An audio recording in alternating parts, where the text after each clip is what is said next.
My name is Andrew Frost. I'm the Senior Operations Manager and Product Lead for the Centricity EDI Services.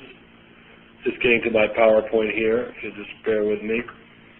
I'm happy to talk with you today about our Centricity EDI Services, which is GE Healthcare's healthcare clearinghouse. I'd like to provide you with an overview, a little bit about who we are, what are the products we provide, why they provide so much value over the current EDI options, and then kind of paint you a picture for the what GE Healthcare sees as the future of its EDI offering as it relates to the current EDI offerings. Just to give you a little bit of background, we started in 2001. We are located in Burlington, Vermont.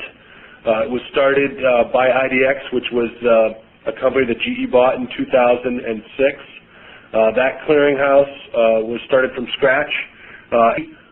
PM-type customer bases, and by PM I mean practice management systems. And so those three are the Centricity PM, 1 to 50, Group Management 3 to 50, and then the Business Solutions 50 plus. So again, we serve both the small and large groups, and the last point I'd make is that we are fully certified by ENAC, which is a third-party certification agency, which if you're in the states of Maryland and New Jersey, you need to be ENAC certified to be an EDI clearinghouse. So with that being said, the current situation that we have, this is sort of our demographic slide to give you a scope of our business. As I mentioned earlier, we are exclusive to GE customers, which when you start thinking about, a clearinghouse, one vendor for both your PM and EDI support, and we think that the combination of the two creates a strong revenue cycle statement as it relates to improved cash flow, efficiencies in workflow, and simplification of your support model. So in December, as you can see, we have over 615 customers live. 83 of them are Centricity PM customers. That's growing from about 10 at the start of 2007. So we've aggressively built up our installations. We currently have a backlog into early 08 as customers have signed up, both existing customers and new to PM. You can see that we do 10 million claims a month, 8 million remittance, 3.1 billion in gross charges. We really cover all 50 states. We've been in this business since 2001, and one of the areas that we've really prided ourselves on is the ability to roll this product out to our customers, and that has meant essentially going to all 50 states. Finally, as you can see, we do 1.8 million eligibility requests, and eligibility as it relates to EDI is really one of the hot new products, and that really enabling that transaction within the PM system is showing to have a lot of value for our customers.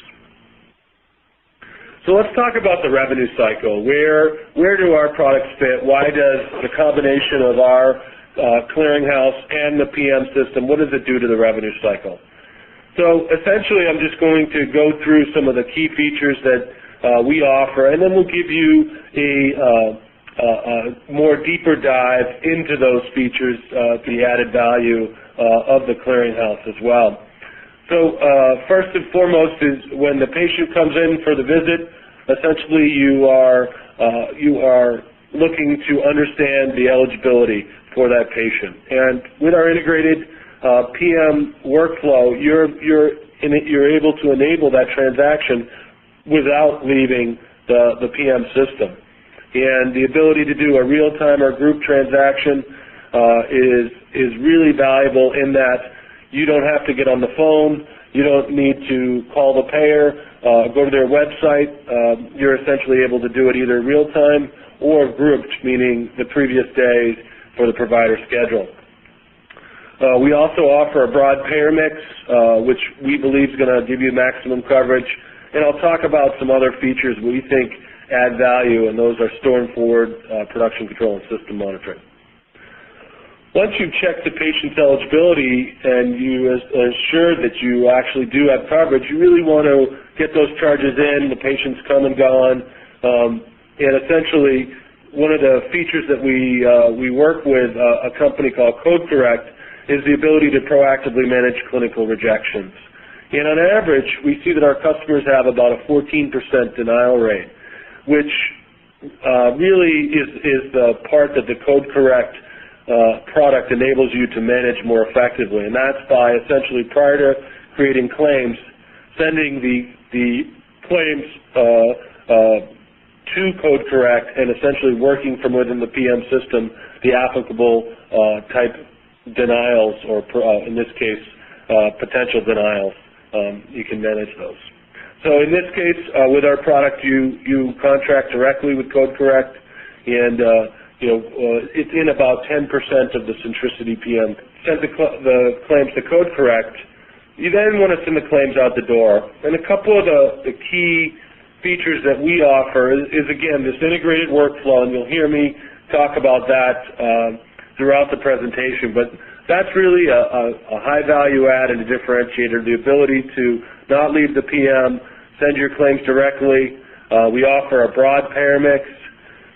We'll talk in depth about our proactive production control, but essentially that's what I think of as the FedEx of claims, or the ability to ensure that when a claim is sent, we ensure that it gets into the payer's adjudication system. And that's essentially one of the primary value adds of our production control. We also offer a website for improved EDI reporting. We'll show you some screenshots in a sec here. Once you've sent the claims, a couple of the major areas of interest for us is essentially scrubbing those claims in our gateway. And we have our own set of payer edits that ensure compliance and capture some of the upfront business edits from the payers. And on average, we find our customers to have about a 4 to 5% upfront rejection rate, whether it be from GE, it's the combination of GE and the payer's upfront edits. And today, we capture about 35% of that. And the value there is really that you can take advantage of our edits quicker and faster, and they're essentially also easier to interpret. The other piece that we have that we do is any edits from the payers, we essentially map those in our clearinghouse and ensure that they all post into the PM. So if you today are having to look at EDI response report patient system, with our integration, all edits flow into the PM as well as acceptances. So you're essentially able to use the PM, and I'll show you some screenshots, as the single source. There's no working of edits on another website, and there's no need to look at response reports, as I mentioned. As one of the major benefits of this type of solution, you really do have a standardized solution where all edits flow into the PM and you're able to manage them effectively. From the standpoint then of the claims getting through any payer edits, the last piece of the revenue cycle you want to get is the remittance. And today there's a couple of major benefits that we'll talk about. With our customers, we are finding as more customers have moved over to an increase in remit availability. Primarily, most PM customers have about 30 to 40% of their claims covered by ERA. The Centricity PM customers. What we find in our other PMs is that ratio is higher to 70 to 80, and it's because the payers are available and we work with our customers to make sure that they can post effectively. And one of the benefits I've seen of this increase in PM customers coming over to PM, coming over to our gateway, is that we're actually able to increase your ERA percentages. In some cases, 70, 80%, as much as our other PMs. And that's an incredible ROI savings to be able to take pure FTE posting time and minimize it. And so with our availability of ERA today, you're really able to take advantage of that.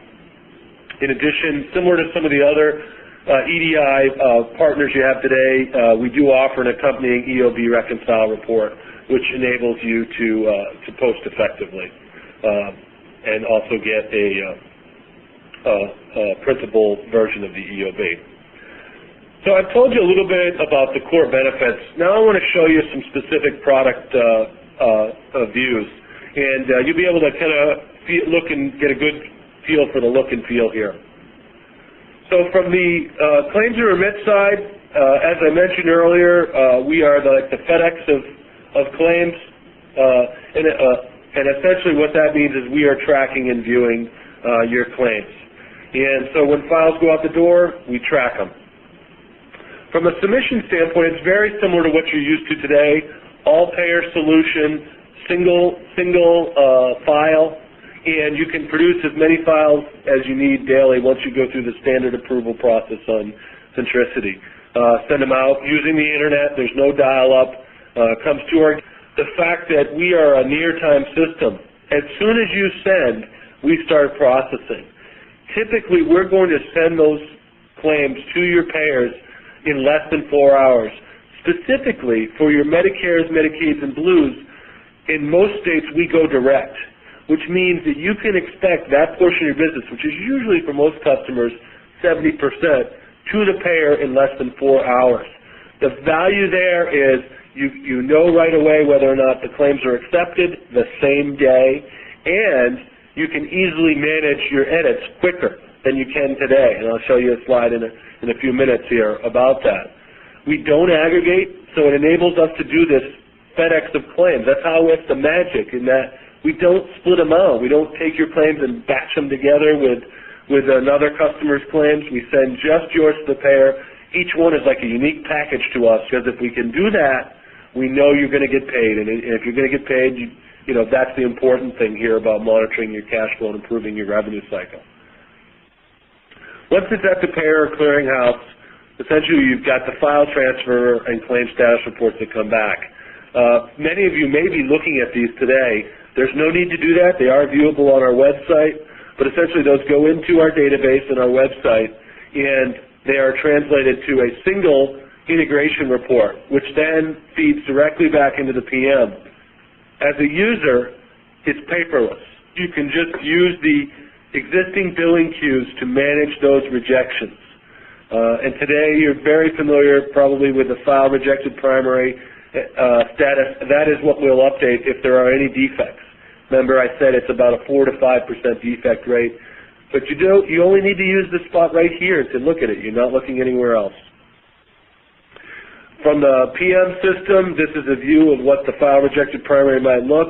You're going to actually see all the statuses down here in this section, and you'll be able to click on them and see the specific reasons for a defect that you may have. Again, you're not leaving the PM. If there are defects, you work them in the PM, and then you submit them back out to our gateway. In addition, as you know, remittance is also auto-posted, and when you do so, you can also update the claims tab with the specific remark codes. In addition, we do offer an EOB report that comes in with every electronic file. You can print that, use that for your secondary EOBs if you want. We also enhance this so that it actually shows the remark and reason code descriptions at the bottom. So many of you may not know what a CO42 is or a specific remark code like an M15. We can show you on that report. I think that's an enhancement over what most people get. Core values here are seamless integration, improved AR follow-up. From a value add standpoint, we offer our website to every customer. And I think of the website as the customer's ability to look over our shoulder and see what's going on, and to provide the administrator with a snapshot about what's going on with their EDI. This home base view is essentially valuable because you can see all the claims that you've sent, you can see alerts, you can use our library for payer information, you can, most importantly, you can get a view of any quick trends that may be occurring with your rejections. As claims get rejected, they're updated here real time, and you essentially can drill down if you like. But it's also useful for the administrator to see, hey, what's going on? Why all of a sudden did my cash dry up? or what's going on today? Am I managing the rejections that have been posted? From the standpoint level is your ability to know that first and foremost the file got to the payer. So many of you today probably just know that the clearinghouse had got the claims. Well, and you don't know much else of what's going on. And what's nice about this is you can drill into a specific file and know how did that go. And I use this example because it really gives you an idea of our speed. We uploaded it at 12:04. We submitted it 12:10. By 7 o'clock that night, we had the file acknowledgement report. That's the kind of speed that you get with our system. From a back-end production control standpoint, we're thinking about how do we get this file to successfully received and processed, because if we don't do that, we haven't done our job. And remember, we don't aggregate, so it's just about your files. It's not about another customer's files. We track each file you sent independently. From the run summary level, it's kind of an interesting way to do insurance follow-up. From the e-commerce or Centricity EDI perspective, our goal is to move things from pended, meaning we have it, to acknowledged, rejected, or accepted. And if we don't do that, we're not doing our job. And we know if claims get into acknowledged, rejected, or accepted, they will be paid. Hopefully it's a payment and not a denial, but we know you're going to get something from the end carrier. And our goal is to make sure that happens. The value of this report for you is you can do insurance follow-up to say, yeah, I haven't been paid on a certain run. Let's make sure those claims were accounted for. And it's an easy sort of run-centric view of knowing how the claims are doing. Again, the first step was, does the file get there? And then the beauty, the real differentiator is, can we account for every claim? What are we doing to make sure, and I'll show you in a second, what is GE doing once you've sent the claims to make sure they get from pended, acknowledged, and are accepted to those statuses. Your ability to kind of jump in and look at a specific claim. If you're sending the same ticket number more than once, you can see the different instances and the statuses that were associated with each. These statuses are all in the PM. How do I know that? Well, we have a data point here that says this piece of data was posted in the PM. And essentially, if that doesn't happen, that's another piece of monitoring we do. We want to make sure that statuses aren't stuck on the website. They're actually in the PM. So we have controls on the backside in our gateway that say, our customer's posting. The other value is this associated report. That's the payer-specific report. So if you're in a timely filing situation, you may want to use this to specifically look at the report. Again, claim inquiry is valuable for getting just a snapshot of a particular claim and knowing, that from the real-time perspective, as I mentioned earlier, eligibility is a hot transaction, and the reason is that you're able not to leave the PM, and you're essentially able to take advantage of huge labor savings, as well as being able to understand the copay or deductible information for certain payers. And so having that piece of information along with the labor savings makes eligibility very valuable. From the standpoint of how it works, essentially you're sending out, as I mentioned earlier, either in a grouped request, which can be from the previous day's provider schedule, or real-time on a walk-in basis. And the average response times in the 30 to 40 seconds, the median, which is greater than 50% of transactions, is around 15 seconds. So, it's relative results right back in the PM. And this is a little bit about what it looks like. It goes through our gateway, out to the clearinghouse, back into the PM. From the request standpoint, it's from your insurance detail. You're essentially clicking on verify eligibility, and the request goes out, changes the eligibility to pending, and then when it comes back, it'll update to active or inactive based on the response. What's really nice, again, is without leaving the PM, the results are stored in the notes section so that you can have a permanent record of them. Again, key value add is you don't have to call the payer, and you can know the copay and collection information. And then if they're not eligible, I guess the third ROI that we talk about is you can go either do self-pay or go onto the patient's other insurance, or make sure you've updated get their correct insurance card because it may have changed. So all this data coming back, and it does vary per payer, but all that data really makes this transaction valuable. One of the things we look at when we try and decipher how valuable it can be for you is what's your percentage of claim volume covered. If we can't get you greater than 60 to 80%, generally speaking, real-time becomes a little bit less valuable. And you can see here the green states are very valuable, meaning that we can get a good percentage of your claims covered by eligibility payers or eligibility requests. Yellow, not so, and red, just not a good state. In terms of financial responsibility, that's really going to how good do we do with copay and collection information. And in a green state, it means that we're getting good or decent copay collection information. In the yellow state, not so good. In red, obviously, not good at all in terms of understanding how much the payer is going to pay and what the deductible and copay. From the service experience, there's a couple key things I'd like to talk about as how it relates to what's it like to have one vendor. From this, first and foremost, when you think about, we think of these cash flows as monitoring a number of areas, or monitoring the revenue cycle as monitoring a number of areas. We call them black holes here. First and foremost is the transmissions. How well do we do at getting your files to the payer, making sure that every claim is accounted for? So again, this is the value add that you get with our service, which is essentially making sure that when you send a claim, we can account for it at the payer.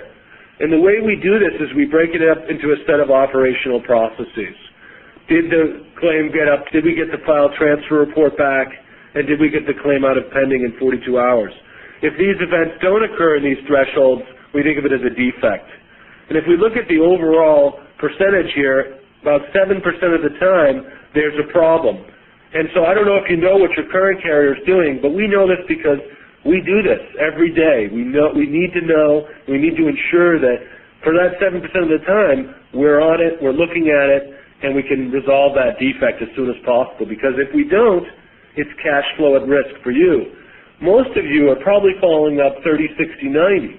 Well, with these thresholds, we're following up in 42 hours to make sure that the claim's at the payer. This is what our service is about in terms of going with Centricity EDI services. This proactive view of monitoring these types of defects. I did this slide for a month of experience, and you can see here the yellow states, 32%, and red, 7+. And so if you're in a 7+ state, you must already know that periodically you get some delay over the thresholds that I outlined, or they're lost. And that's what we call the black hole, when they get completely lost. You should also know that we work with our partner Embion for your commercial volume.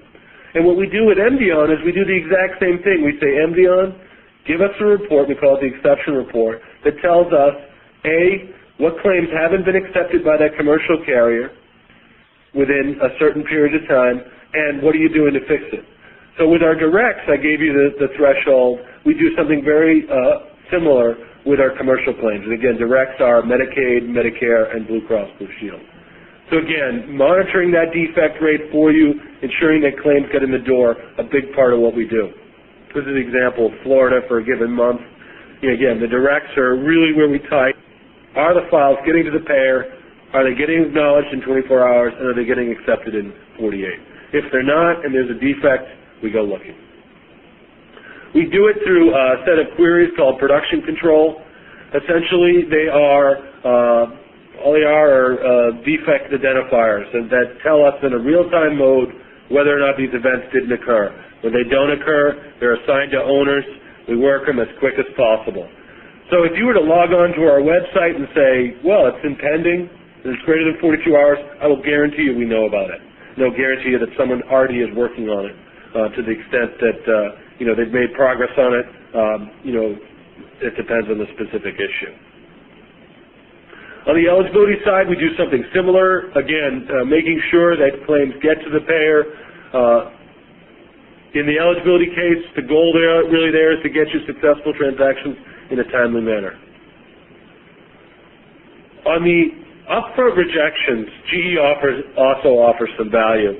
Essentially, as I mentioned, the upfront rejection rate is around 4%, and one of the nice parts about the GE edits is that they occur within 1 to 3 hours of submission. And as I mentioned, we cover, of that 4%, about 1 to 2% of that. And so that means that you can get timely updates sooner back into the PM system, and you can be resubmitting the same day. If today you're waiting a day for your response reports from your payer, you don't need to with us. We're saving you a day right off the bat for the GE edits. And even sometimes the payer edits will come back quicker because once we get the claims out, as I mentioned, we do it in a near-time fashion. When we get reports back, we process those also near time. So any updates from the payer are available sooner to you to post back into the PM, manage your rejections, get them out the door, again, into AR more effectively.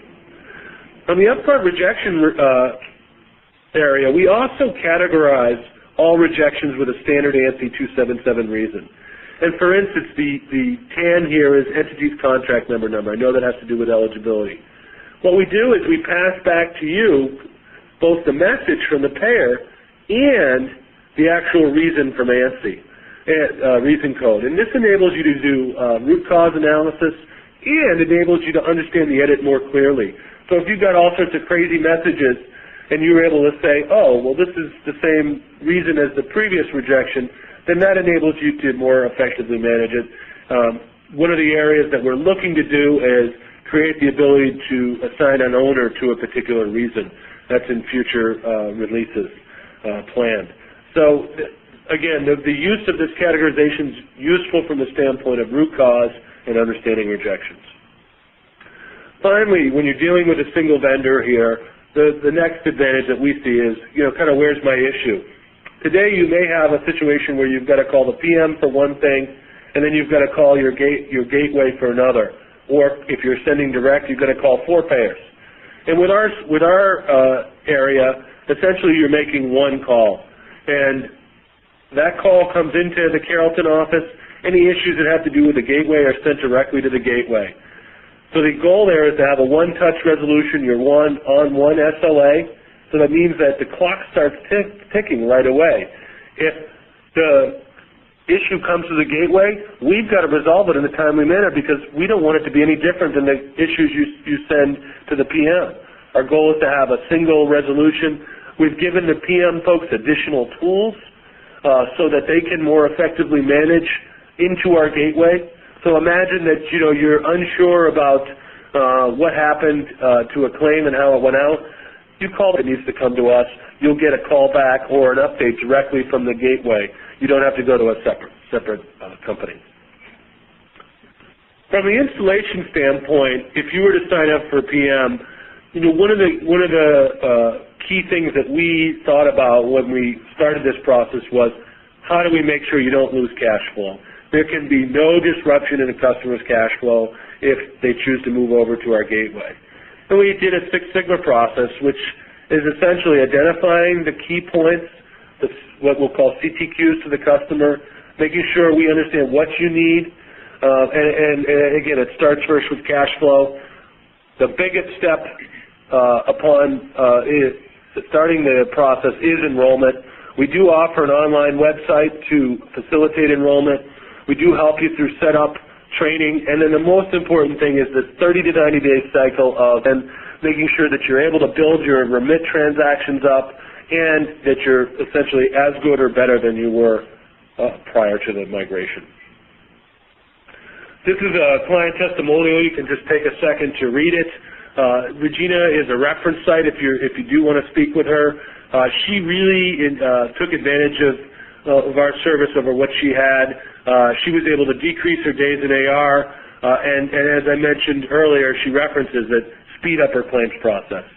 She went from, I don't have the exact days, but she's available to talk about it if you'd like. She also liked the service, where she was able to talk to people when you do get set up for a migration. We do give you a specific support rep who you can call and whose job it is to, A, successfully migrate you without cash flow disruption and make sure you're actively using our service. Our competitors, we really offer a complete integrated product offering, single all-payer solution for claims, remits, and eligibility. We have a comprehensive payer list. I get a lot, well, let me see your payer list, and that's available, but I can tell you by being in all 50 states, having the breadth of customers we have, I'm extremely confident that we'll hit your payer list. In fact, we did a comparison to the McKesson payer list, and we were able to hit actually more payers than they actually had. As I mentioned earlier, also one company support.